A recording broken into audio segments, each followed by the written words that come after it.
I cannot believe I'm saying this, but the Mario Kart Datamine was accurate. Hi there, my name is Alex, and I want to talk about one of the most interesting Mario Kart topics I can ever remember.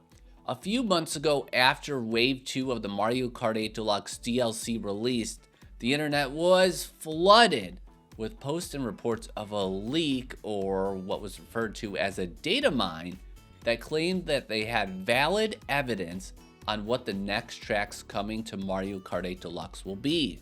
That evidence was people were able to see music preview files after Wave 2 launched that allowed them to identify the next courses to come to the game. This is honestly all above my head, and I have no clue on the ins and outs of how this information was even discovered. Here's a tweet from Oatmeal Dome on Twitter that gives some more insight.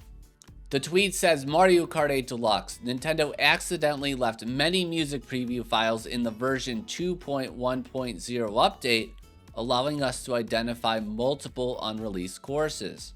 They went on to say, what is a music preview file? Because it may take some time to load a full music file from the ROM, a separate prefetch file is created of the first approximate 1 second, which can be loaded into memory in advance.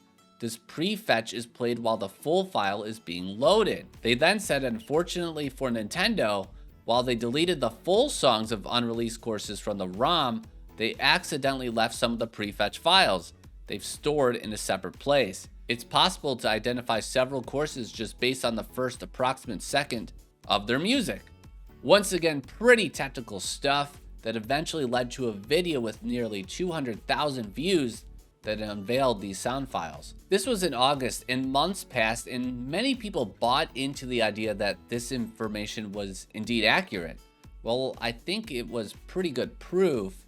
I actually was a bit surprised by how many people bought into it. And my thoughts here has nothing against those that found this information through the data mine. My point is more directed at the misinformation and supposed leaks that led to some of the craziest rumors leading up to the Wave 2 launch date. One example of many was the 7-Eleven rumor that had many people thinking Wave 2 would be launched on July 11th, and it was not. So you better believe I thought everyone would be as hesitant as I was after the data mine info was released.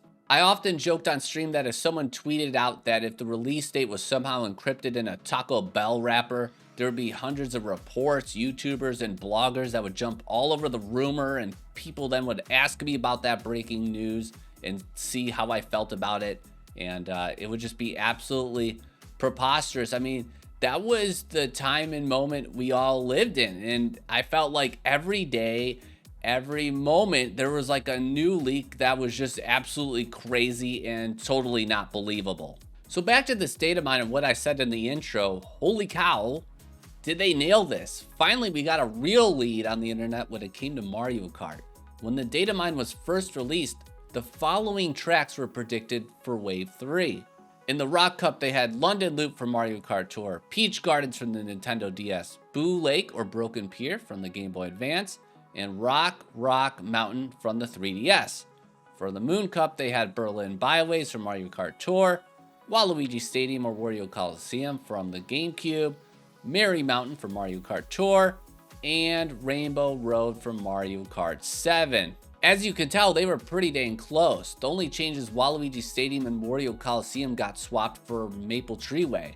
And later, though, through more leaks and other information that came out, Maple Treeway was in fact swapped in with evidence that they found, meaning the data mine was accurate.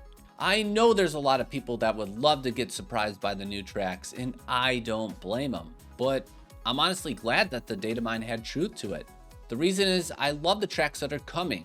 I made a video on what I expect each track to be like, and spoilers, I don't think any of them will be trash. The data mine got me thinking a little bit. What if Nintendo purposefully wanted people to learn about what tracks are scheduled to come to the game? That would be some pretty wild stuff, my Nintendo. But it would be a terrific way to gauge people's reactions. Let's say after the data mine, people were outraged by the tracks they just don't want to see. Then Nintendo could have pivoted to something without people ever knowing it. Do I think Nintendo did this on purpose? No, I don't at all. But if they did, it's pretty awesome. Well, that's all I got to say on this topic. I'm now a believer in Mario Kart datamines that show some preview sound files. Am I a believer in 7-Eleven rumors? No. Would I believe a fortune cookie telling me that Airship Fortress is coming soon? My heart would, yes, because I want that track in the game. All right, that's it. Until next time, everyone, take care. See you later, and have a good day.